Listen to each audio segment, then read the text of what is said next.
Well, until we have the image, I can entertain you.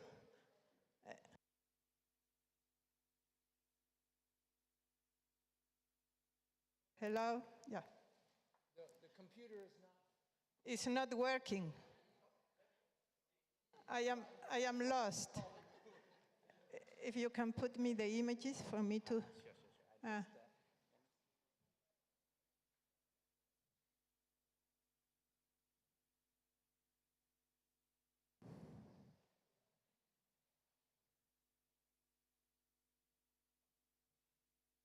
Oh my God. I hope it works.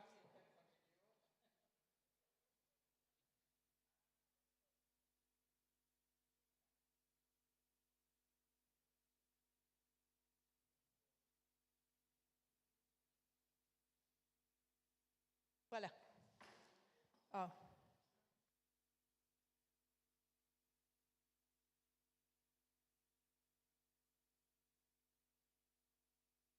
Oh. Thank you for being with us. Thank you for inviting me. Hello, everybody. Thank you for being here. I should start thanking Cynthia once again for inviting me. I should thank Andy. I regret, unfortunately, he's not here, but he accepted me to come. Thank you to the congregation to allow me to participate from your service, which was very touching.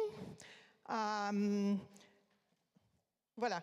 Well, by now you all know my name, and you know that I come from... I don't need to push all the time. No? No? Okay. Yeah. Otherwise, with the finger there, I would be tired. So you can hear me, can you? Okay. Well, I am Gladys Ambort. I was born in Argentina. I've left Argentina 47 years ago. The reason why I am here is because I wrote a book about my experience. This is what I am going to talk you about. And sorry if it works. No, it doesn't work. Sorry. Yes, yeah, I have, okay.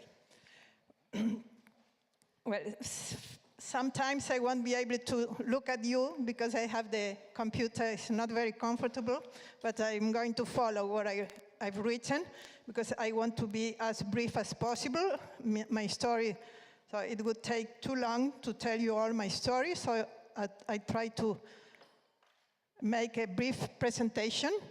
As I said, in Argentina, I was a political prisoner when I was an adolescent, and I was punished with solitary confinement. And based on this experience, I will try to explain the effects isolation can have on us, on the individual. Just for you to know, my activism, my ideas started exactly when Allende was assassinated. Allende was the president of Chile, the first socialist president in the world. So after two big revolutions in the world, violent revolutions, the Russian Revolution and Chinese Revolution, Allende showed that he could create a socialist government elected by the people. In 1973, Allende was killed, and in Argentina it created so many demonstrations that it was impossible not to be aware of. I showed this picture to show that my activism, so if I was put in prison, it wasn't an isolated case. In all Argentina, youth were extremely aware of what was happening in the world. In all Latin America, I could say after the Cuban Revolution, anyway, sorry, thank you. we thought another kind of society was possible.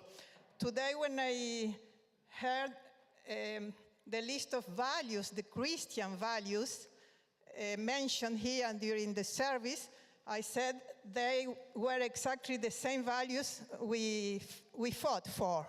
We thought a better society could be created with more equality, with more justice, and the individual could be always better. Solidarity, friendliness.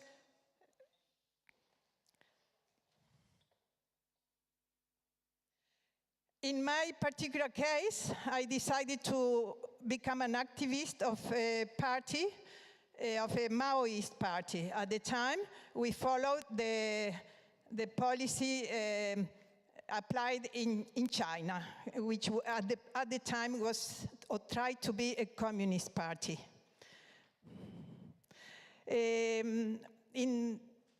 After I decided to become an activist, my activities were to distribute the newspaper of my party and to talk to young people about this possibility to create a new society.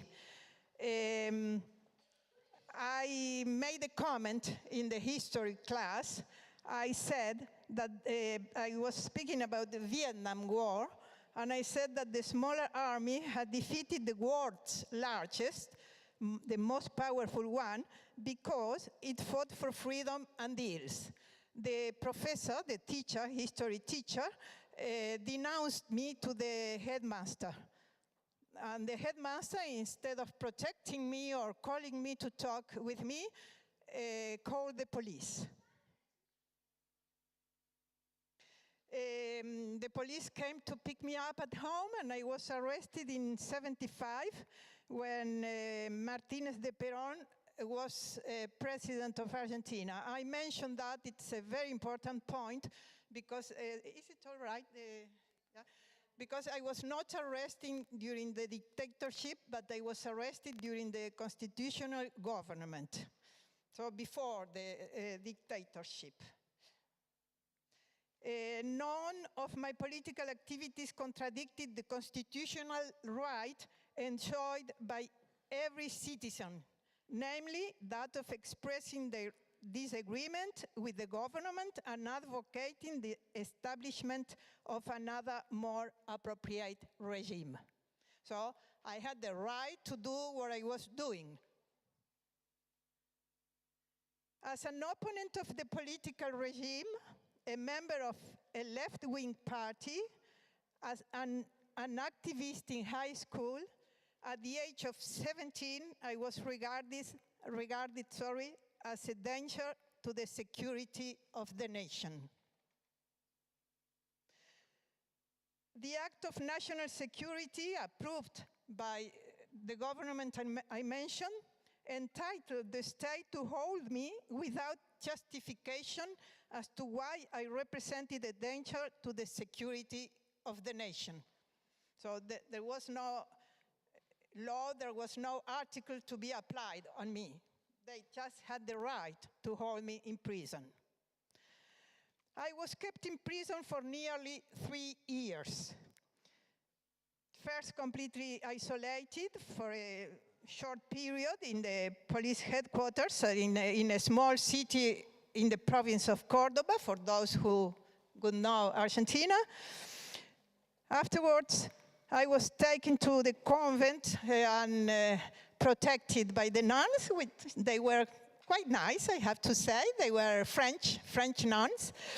I was the only political prisoner. The nuns took care of the mainly prostitutes. Mainly prostitutes.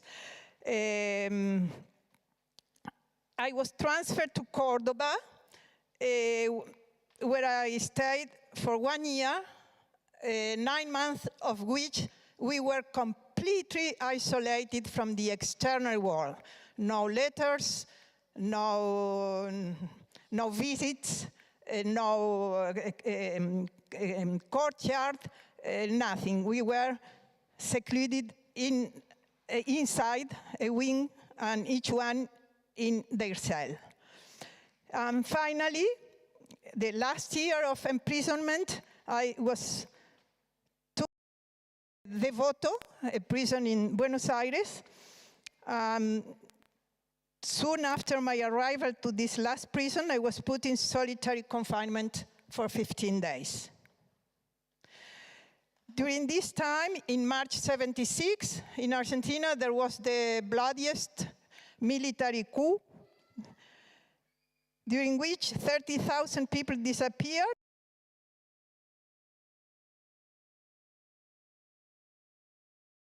Their bodies are. Nearly 500 babies were separated from their mothers, who were tortured and killed in concentration camps. The babies were appropriated illegally, most often by couples favorable to the regime. The grandmothers have found 150 more or less babies who are 50 now, but they start finding their real identity. The prisons were filled with thousands of political prisoners. A wave of activists, students, workers, professors from the university were looking for political asylum in foreign countries. From the moment of the coup d'etat, as I said, we were isolated. This is my actual prison. It's not an illustration picture. We were in these cells. There were 20 cells on one side, 20 cells on the other side. We were 40 women on each floor. The cell you see on the right was my actual cell. It's been modified at the time. The little bars on the little window were not there. For those who would like to read my book, it's important to know that because there are experiences, there are stories related to this window. These are a doctor and the guard. They put a doctor next to me when I went to visit the prison some years recently. We were subjected to extreme violence, brutal punishments, and executions. Often we thought we would be killed. What eventually happened to 31 of my comrades who were murdered, sometimes after being tortured. I would ask Martin to read an extract, a short extract of my book to illustrate what was being in a cell, completely isolated. Good night to the other women, without knowing who will not be there the next morning. Can one understand the feeling of lying alone in a cell, listening out for sounds of a padlock being opened and chains being slid, for those of boots walking without anyone knowing at which cell they're going to stop?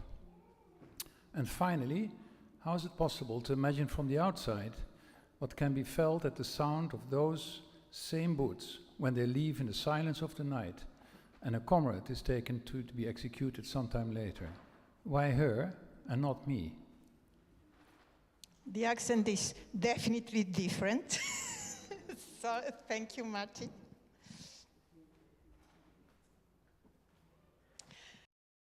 I'm going to ask him to read another extract. Towards the end of the winter, harassing in our prison became rarer. The military stopped coming to the wing. After the horrors of the beginning, nothing more happened. We had to remain locked in ourselves for much longer, and the hours spent in silence seemed to drag. To overcome the tendency to apathy and to low spirits, not only did I walk, but I also counted my steps on each way back and forth in the cell. Having no goal to reach, or people, or objects, or any event to entertain me in my way, or even the possibility to modify my path, this diverted me from the desolation of our reality, and it helped me keep mentally active. Thank you, Martin. Once again, this is my actual cell, where I spent 9 months with the door open at the very beginning, with the door closed later on, without the possibility to do anything at all during the whole day. In December 76, I was transferred to the prison of Devoto in Buenos Aires, where I could finally see my family. And it can be said in only one sentence, but when you have spent 9 months without seeing your dear ones, this seems unbelievable. But in February 77, I was put in solitary confinement. By then, I was 18. Martin, may I ask you again? Sorry. Before worries. you start, this is my actual cell where I was isolated. The only point is that the cell itself doesn't exist anymore. There were 2 cells. If you can see, can you, if I put, no. If you can see a trace in the middle, kind of a T, so that was the small space where my cell was. So now there's only one. At the time there were 2 cells. So perhaps it was 2 meters and something. I had the possibility to do 3 steps, to take 3 steps. And what you see here was the Turkish bath, Turkish toilet outside the cell. Now, Martin, please. The punishment to which I was subjected in this new cell was of a much more subtle nature than that of threats or knocks imposed directly to my body. Now it was solitary confinement. I was left alone. My senses were deprived of any stimulation. I had been left alone faced with myself. This person I could not even see. No face in front of me, not even an object to reflect mine. Nothing. There was nothing to do, nothing to listen to, nothing to look at. And since I did not know how long I would stay there, I could not even project myself in time towards the end of this torture. The void and the nothingness reigned around me. What could I do to prevent them from dominating me? Thank you very much, Martin. You read very nicely. 1 year later, perhaps I'm going to tell something. In my book, I needed to talk about solitary confinement. Is the main subject. Isolation is the main subject of the book. But it was impossible to explain what the nothingness was. What could I say about what I did in this cell if I didn't do anything, if I did nothing? So I did the opposite. I explained what I would have liked to do or what I would have been doing if I hadn't been in this cell. That was the method I used to explain what it meant to be in the cell, more or less. 1 year later, so after the solitary confinement, I had to stay for still 1 year in prison. I was not released in my country. I wasn't able to go home, but I was authorized by the government to leave the country. In January 78, I arrived in Paris, where I could replace imprisonment by exile. No, this is... So, He knows better than me. Yes, please. There are two extracts. Sorry. Tu es sûr? Yes, Oui? yes. Okay. Sorry. My journey to France was the last step in finally losing everything which had made me somebody. My family, my school, my friends, my city, my country, my language, my past. Even the prison that I had lost, the prison which initially I had shared with others. I interrupt you. I say the prison which initially I had shared with others because in prison I was, there were 2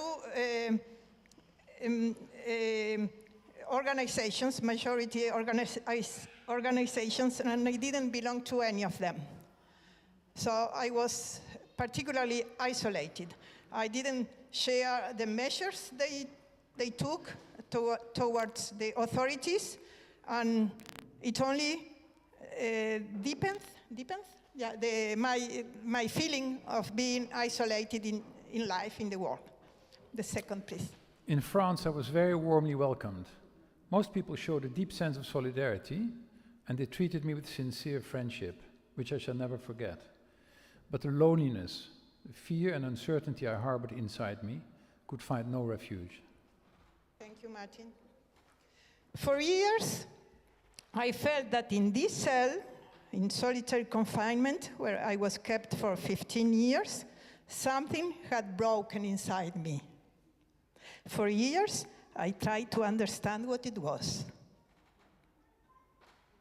It took me 25 years to write a book about my experience, that is, to find the concepts to explain the trauma caused by solitary confinement, and to understand that what had broken inside me was myself and what related me to others.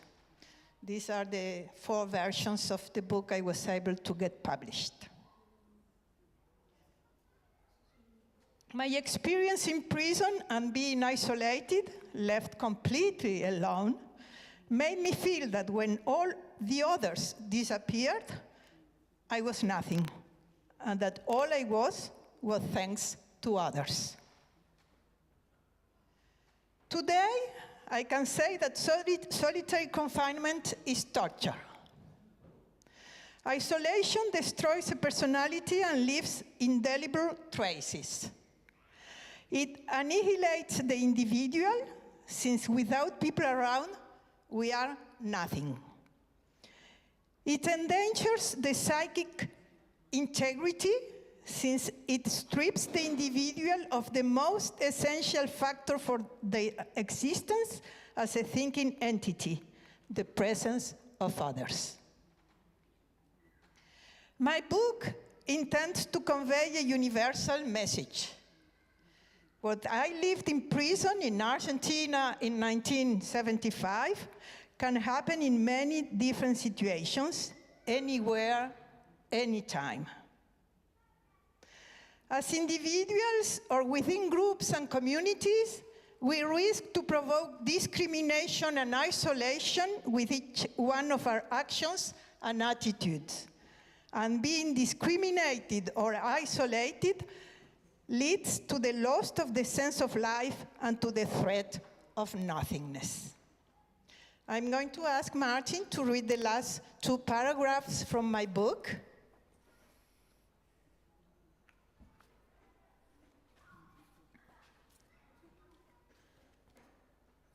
When I arrived in Paris, I was not only a foreigner in another country, I felt a foreigner in society and in the world in general. In the mental space kept for my dear people, my roots, my projects, powerlessness and fear, nonsense and insecurity had taken root. Despite being reunited with the world and with all my people, I felt alone, and in fact, when effectively I was alone, I could not keep their memory in my mental sphere. During the following years in Paris, I suffered from not being able to do what I had wished to be in life, but especially not being able to explain why. If in the past I had found it normal to go to school, to want to get married and to have children, or to choose a profession or militate after my prison experience, I did not know who I was anymore. I could not identify with anything or anybody. I felt that I did not fit into any social system at all. The military had not shot me. They had not thrown my body from a plane into the sea. As one extreme left activist from Argentina in Geneva asked me many years later, what did I have to complain about? To understand solitude, the experience of being abandoned by everything and everyone, the philosophers suggest we keep in mind that one day we will leave this world, which will continue as before, and for the continuity of which we will be superfluous.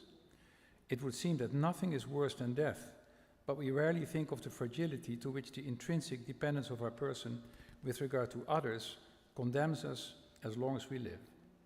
Thank you, Martin. And thank you. all. I listen to you.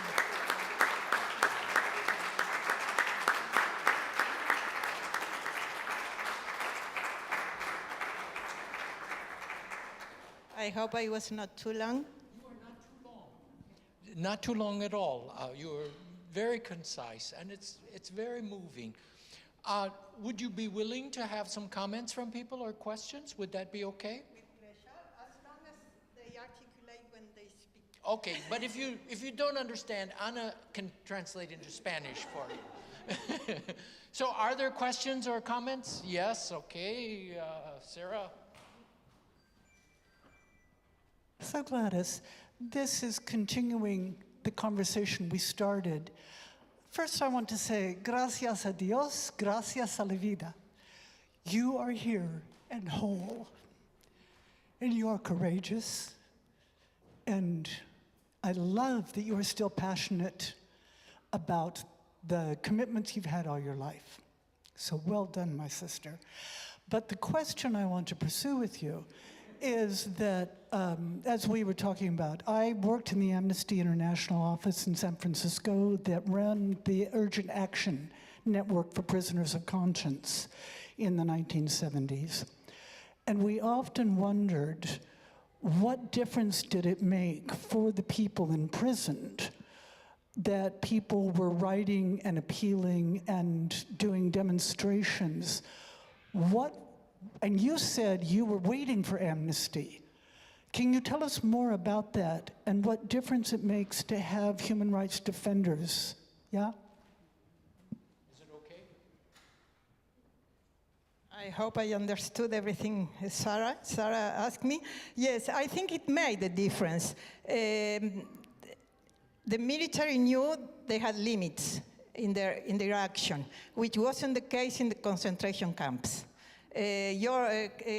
Amnesty International, the International Red Cross Committee, they couldn't go to the clandestine camps because they were clandestine and nobody knew where they had the prisoners.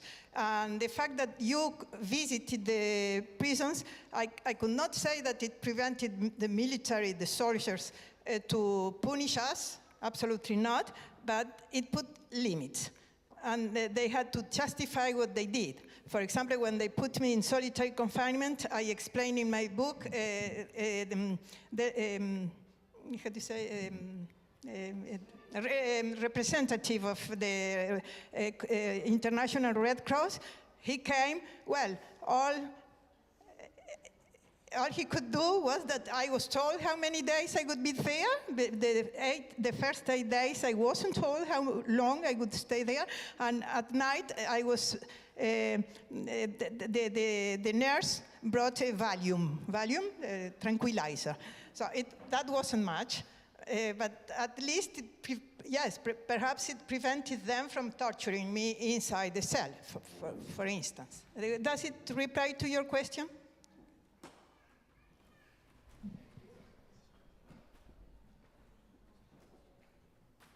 Thank you for your story, for part of your story in any case. I wonder, I would imagine that in writing this book or in reflecting, you've probably spoken and met many other people who have endured what you have as isolation and solitary confinement's used in many prison systems. What is it like to talk to other people who've gone through what you've gone through?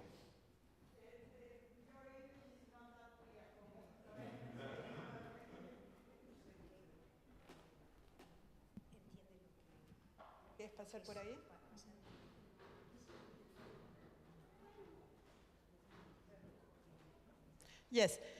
Well, I can say that from my the life after prison, there were two stages: before telling people, before writing my book, and after writing my book. And writing my book, it's helped me to feel part of the community again, in some way. In some way.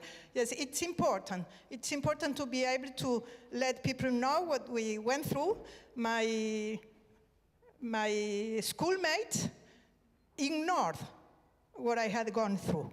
They thought I had been in a light prison, kind of convent, the religious place. It's very important. I mean, it took 3 years of my life to be there, and many, many, many, many years to recover from what I went through. Yeah, I think in a certain way it's important to let people know what's still happening in so many other countries. More carefully. When you are with other people who have also suffered under solitary confinement, what kind of thing happens in the connection with others who have... Very, very interesting. No, it's very difficult to share that. I know in America there were therapy groups. People from the Vietnam War, they met every week to talk and talk and talk about what they had gone through. Psychoanalysts say that they need to talk and to repeat what they went through because it's absolutely impossible to put words to what they really felt, to the trauma. Perhaps for us it's exactly the same. I never had the opportunity to share what I felt in isolation with other people. I would say it's quite the opposite. It's what the other one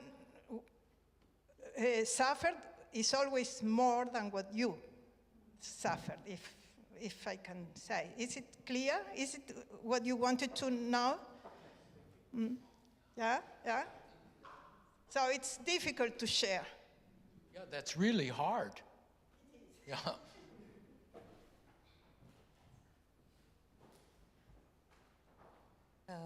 Thank you so much for sharing your story. As you were speaking, I was thinking in terms of you coming out of prison in Argentina, entering a new prison in exile.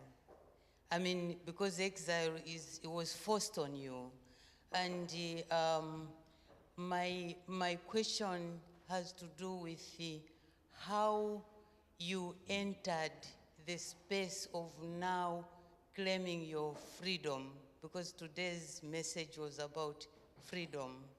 And how do you relate with the word freedom now? Is it okay? Thank you very much. Yeah, I mentioned in my video that I replaced prison by exile, meaning that exile wasn't freedom. 1 week ago, I read a book by a friend who was in the same prison as me. And his main subject is fear. In my book, I say that when I was in prison, I didn't feel fear. I started feeling fear when I was outside. When all my body started expressing the trauma I had gone through. And I was happy I was in Paris. Everybody would like to be in Paris as a tourist. And in some way, I said, okay, I'm going to keep everything in my mind for the day I am able to enjoy these experiences. I was also aware new horizons open to me. I was learning a new language, even if I was panicked. I felt panic not to be able to learn French. I felt panic about everything, really everything.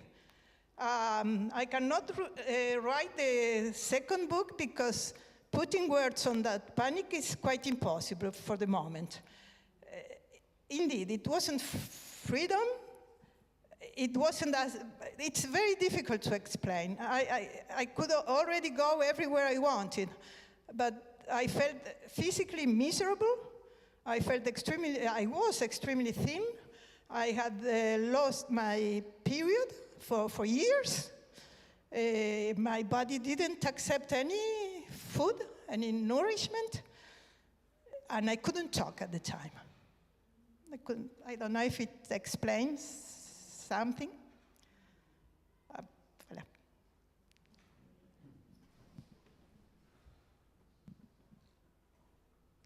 Okay.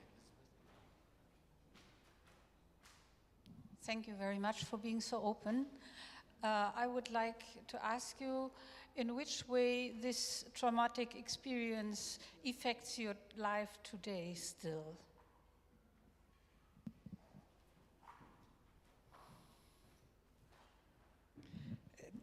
This is perhaps a difficult question to reply to.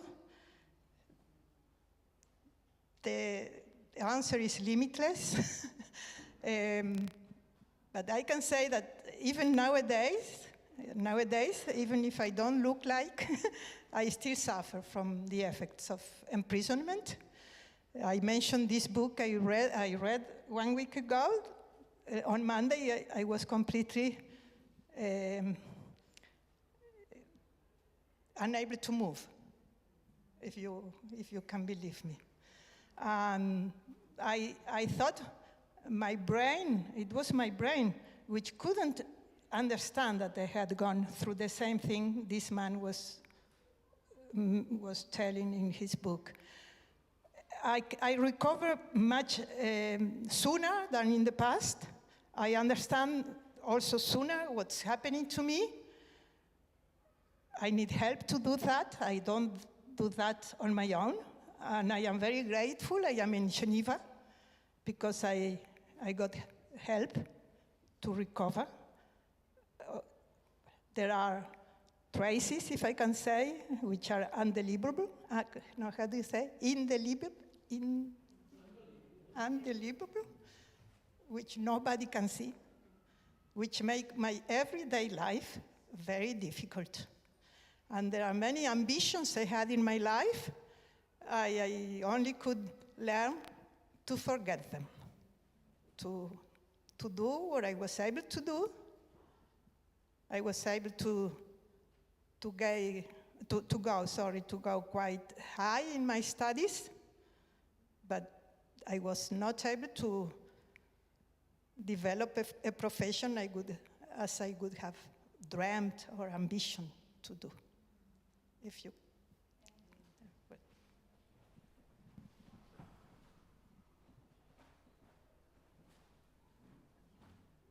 Muchas gracias. ¿De dónde sacas la fuerza? ¿Qué es lo que te mueve? ¿De dónde te pescaste para seguir, para rehacerte, reconstruirte con tu familia, con el amor? ¿De dónde sacas esa energía? Where did you get this energy? Where are you holding on to? What helps you to overcome and continue this life?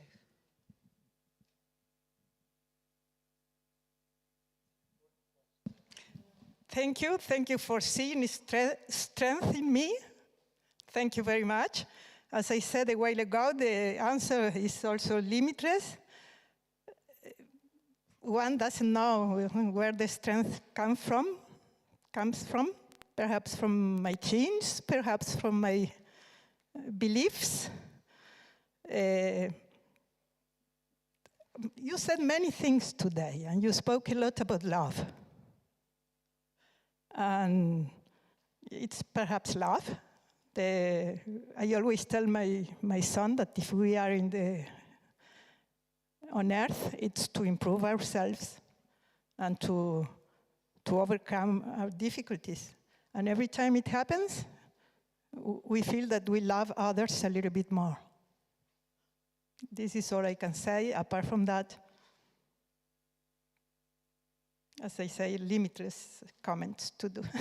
But thank you a lot for your comments.